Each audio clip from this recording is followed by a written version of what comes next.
I'm in sunny Portugal to drive the all-new BMW 3 Series. This here is the 7th generation. It's called the G20, and BMW say right at the center, the focus this time is the driver. They made the car to be especially good from behind the wheel. We have some fantastic roads here in Portugal. Let's see what it's like. I get into the 330 petrol to kick off the drive. The engine is similar to the one in the current car, but this one comes with more power and even more torque. So I'm eager to find out how different it is.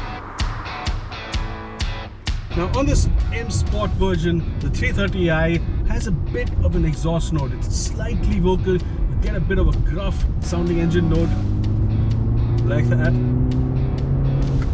And that really is quite nice. With 258 horsepower under my right foot and 400 Nm of torque, I am really beginning to feel the sporty nature of this new 3 Series. And acceleration is so strong, 0 to 100 comes up in just 5.8 seconds. What's really nice with this engine, just like earlier, is that it pulls all the way to 6566. And when you're on sport mode,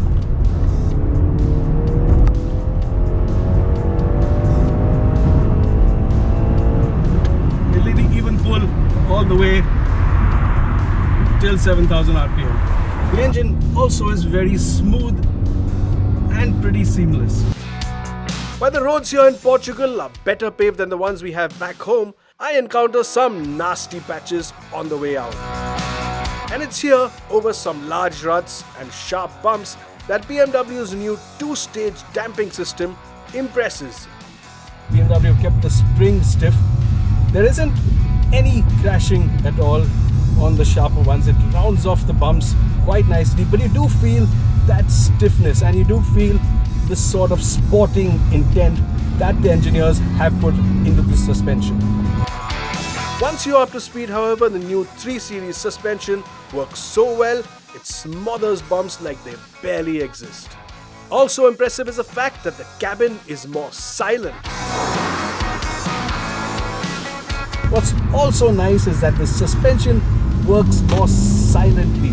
There's hardly any of the thuds you'd get on the earlier car. There's no crashing sounds when you do hit a big hole, and that really does elevate the sort of luxury experience. It is a lot more comfortable, a lot better insulated. This windscreen now gets the double glazing. You can opt for double glazing for the windows as well.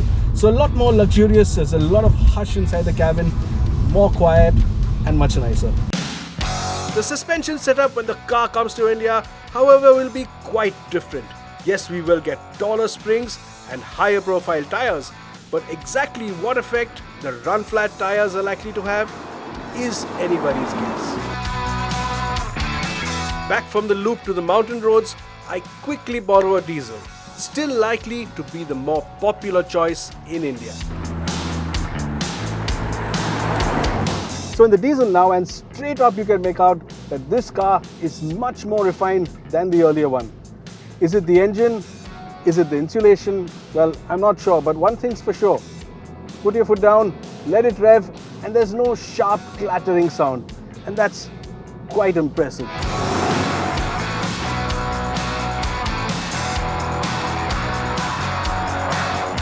And the other nice thing about this engine is that it pulls hard in a nice linear manner, and will go all the way to 5,200 RPM in sport.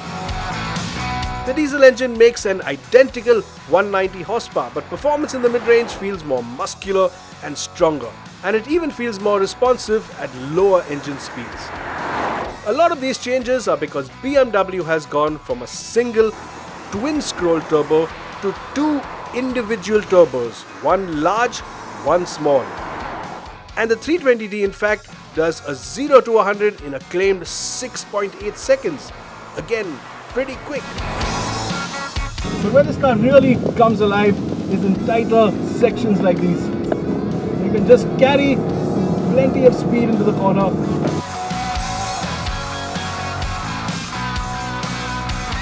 That front end, just hold on have this delicious balance that allows you to do pretty much anything. And what's amazing is that the harder I drive, the more agile and willing to attack corners it gets. It really does feel as nimble and as willing to take tighter and tighter corners as something much sportier. Look at that, it just allows you to carry speed. You can just open up the power. Yes, I wish the steering were a bit sharper. I wish it turned the corners a bit harder. But this balance, well, that really is something special. As much as I enjoy driving the car, I have to give the keys back. But before I do, let me tell you why this cabin is the best 3 Series cabin yet. So getting to the new 3 Series, and you do find it's very different from a regular BMW. In fact, cover the badge and it doesn't look anything like a BMW. It's so different and new. Of course, it is nice in its own way. There are these big screen here. That's Apple CarPlay coming from my phone directly, wireless, really fabulous. And you have this new gear lever and new section for the iDrive controller. Now, some of these plastics are a bit cheap.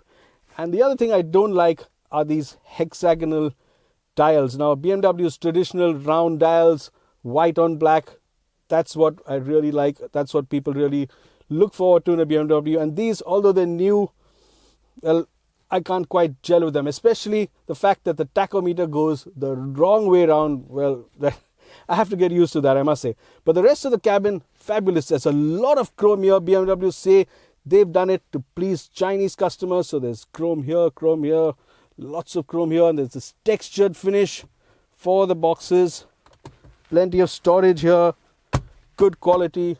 Of course, the traditional M steering wheel and other bits. Now, there's a lot of tech in this new car as well. It is a car that drives itself autonomously, and all the controls are here. There's some of the other controls here, but all in all, very fresh and new, and it does look quite attractive. When it comes to kit, there's a new voice and gesture control, an all new software and look to the iDrive screen, and in a first for BMW, the car's software can even be updated remotely, so new features can be added easily. You can even program your phone to work like the car's keys. One less thing to carry in your pocket. But has the rear seat improved for the passenger at the back? Now, the 3 Series always had the best back seat in the business, and here too, there's a lot of space and comfort here. In fact, a lot more headroom. You're seated at a nice position. There's a decent amount, a fair amount of leg room, and it is going to be quite a comfortable car to be chauffeur driven in. Which brings us to the fresh faced look of the new 3 Series. The design is clearly more aggressive and edgy. There are sharper lines and cuts, and the larger wheels give it a more planted look. Up front, the nose is more aggressive. The oversized kidney grille is now much wider. The wraparound headlights have an interesting kink, and while the chin on the M Sport version is a bit too aggressive, the design works well in general. The rear, however, is a bit too simple and anonymous. Remove the blue and white badge, and this car could be anything. Based on BMW's cluster architecture, first used on the 7 Series and then the 5, the new 3 Series is around 55 kilos lighter, 20 to 50% stiffer, and longer and wider than the current car. It also gets a 10 mm lower center of gravity for better stability and agility, and a wheelbase that's longer by 41 mm. Last but not least, it's time to check the new 3 Series favorite party trick.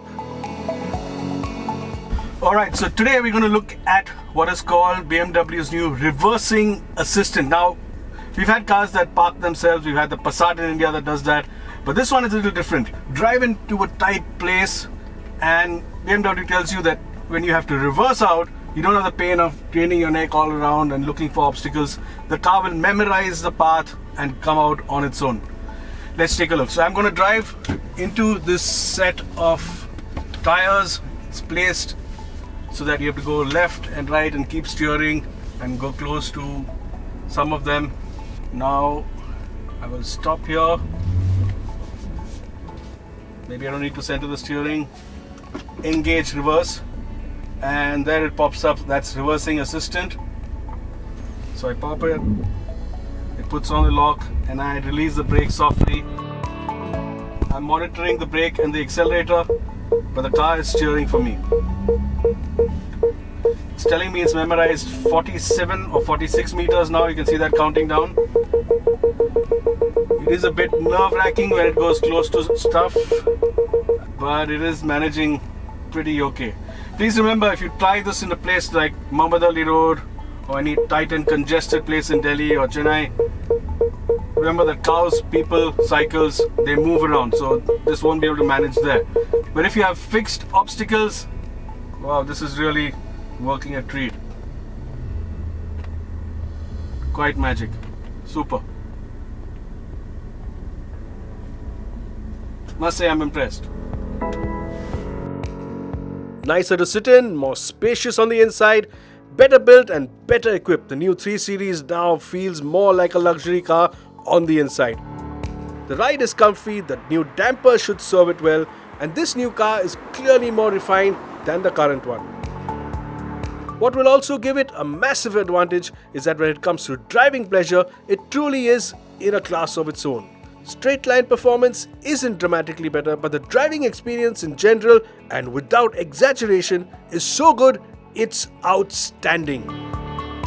Expected in showrooms in July 2019 at an estimated price of between 44 and 55 lakhs, with a range that initially will start with the 330i and the 320d.